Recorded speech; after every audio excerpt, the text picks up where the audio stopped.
Most finance teams are doing annual budgeting completely wrong. In fact, PwC recently ran a survey about what people think about the budgeting process, and the most common responses were, it takes too much time, it's out of date before it's even finished, it doesn't help me run the business, and by the time it's done, I don't even recognize my own numbers. Sound familiar? After leading 11 annual planning processes at companies like P&G, Unilever, and Squarespace, and now having trained over 1,000 finance professionals through my fp&a programs, I can tell you that these problems don't come from budgeting being broken. They come from finance teams fundamentally misunderstanding what budgeting is supposed to accomplish. That's why I'm making this video, to show you the biggest mistakes that kill your annual budgeting process and what you need to do instead. Let's dive in. So here's the thing. Most finance teams think budgeting is about creating accurate financial projections. And this is simply wrong. Here's why. You're trying to predict 8 to 12 months out, but nobody has a magic crystal ball.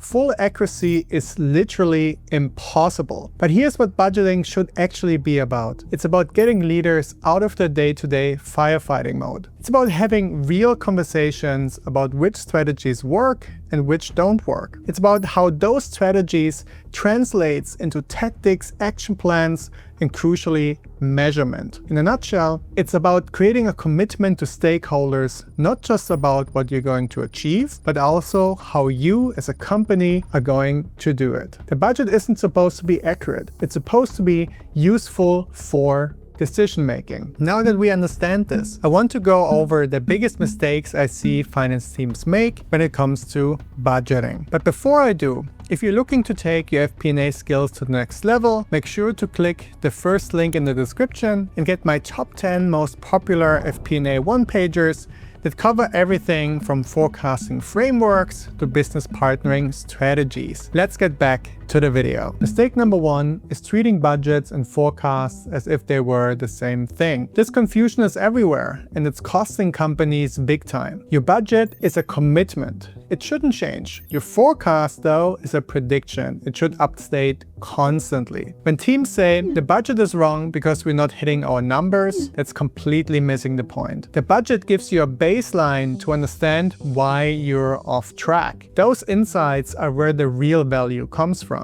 What surprises me is that when I train the finance teams of established companies, companies that have been around for decades, I still see some companies who don't reforecast on a regular basis. They do the budget at the end of the year and maybe they update the financial forecast once in the middle of the year and that's it. That's a huge mistake because forecasts only become useful for decision making if they are accurate. And accuracy is built over time through iterating on which techniques work best in a given moment and keeping a constant eye on changes to the business environment. So what should you do instead? Lock your budget and don't change it. Update your forecasts monthly or at least quarterly and use variance analysis to understand the root causes and make recommendations. To put it differently, the annual budget is the foundation for organizational learning, and the forecast and variance analysis processes are the execution of organizational learning. Skip one of these components and your company loses the ability to learn from what worked and what didn't. Mistake number 2,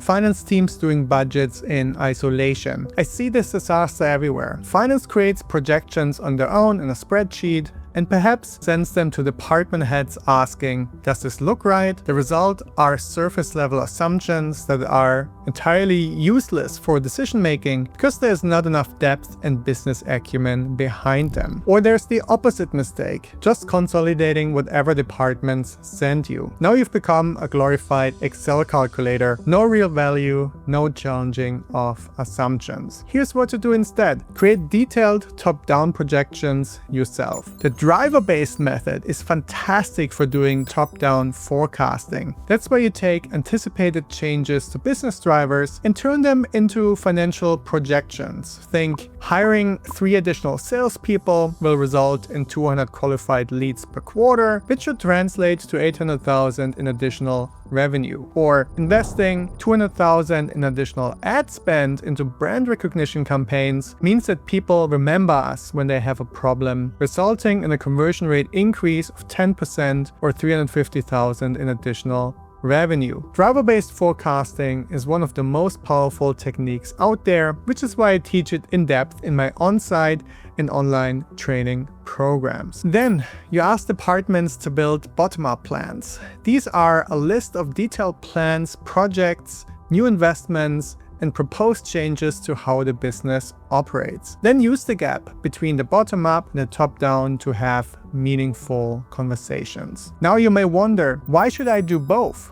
Wouldn't a detailed bottom-up plan be enough? Well, if you have ever participated in an annual budgeting process before, then you know that the first submission of the bottom-up assumptions is rarely the last one. In fact, I have never experienced a budget where the bottom-up submissions from the department heads align with the expectations of senior leaders. You can probably guess why. People want to lower the expectations of senior leaders so they can more easily exceed them. And leaders, being a bit removed from the day-to-day, tend to have ambitious projections. That said, if there's a big gap between your initial bottom-up plan and your top-down expectations, it doesn't mean that you have failed. If you have set your deadlines correctly, you should still have plenty of time to close the gap. And the process of closing the gap is where a lot of the value from the annual budgeting process comes from. That's because many risks and opportunities can be identified through thoughtful discussions on how to achieve more growth with fewer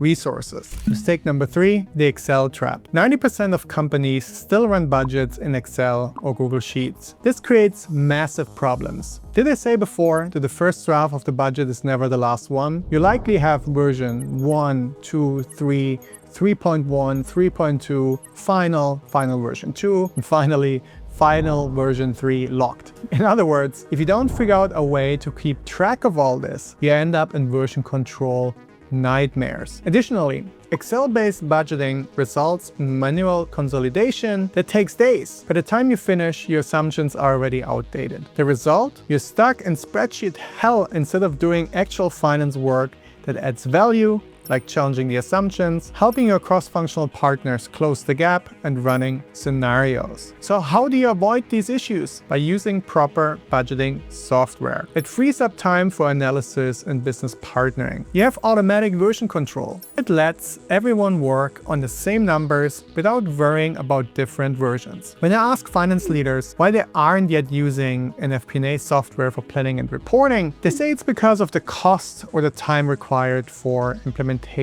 Both of these points are much smaller issues now than they were even just a few years ago. Simply because there are so many offers available now at different price points and different levels of support and sophistication. Mistake number 4, asking for single point estimates. You ask questions like, how many leads will you generate in quarter 2? And the head of sales gives you one number which you translate into revenue projections. If that number doesn't meet expectations, you have to go back to the drawing board and ask for new estimates. This creates endless iterations and frustration. Here's what to do instead.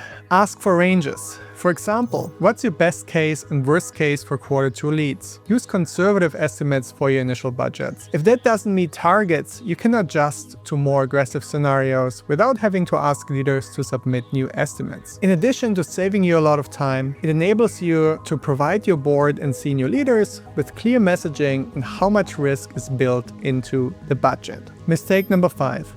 Not understanding the difference between budget and AOP. Most teams create budgets in the traditional sense, just financial projections through a P&L, balance sheet, and cash flow statement. These are basically useless for running the business. What you need is an annual operating plan, or AOP. An AOP adds the how. What will sales headcount look like month by month? Which marketing channels will we invest in? What new products or features are we launching? How does everything connect strategically? Finance needs to lead this cross-functional process. You're not just consolidating, you're orchestrating the full strategy. And that's how you add tremendous value. By asking the right questions at the right time, so leaders abandon a status quo mindset and think outside the box about how to drive the business forward. Mistake number 6, not collaborating. Departments resist working with finance on budgets. They say they're too busy or they don't see the value. Usually it's because finance hasn't showed them what's in it for them. What should you do instead? Well, position yourself as their advocate for securing the funding they need to get the business to the next level. Say, if you have expensive ideas that can impact the business, I can help you how to get funding by telling a clear story of how the investment results in financial performance. Show them the budget process is their opportunity to pitch ambitious projects. Make it collaborative, not just a boring finance exercise. When you fix these 6 mistakes, everything changes. Your budget becomes a tool that actually helps leaders make decisions. Departments start seeing you as a strategic partner, not just a spreadsheet person. And you spend your time on analysis and recommendations instead of version control chaos. Now, if you want to learn similar strategies about other areas of financial planning and analysis, then click the first link in the description and get my top 10 most popular FP&A one-pagers. These cover all the frameworks I've used to train over 1,000 finance professionals and help teams at some of the biggest companies out there. Again, the link is in the description to get them for free. And if you want to learn the exact 5-step annual budgeting process I use and teach in my trainings, then watch this video next.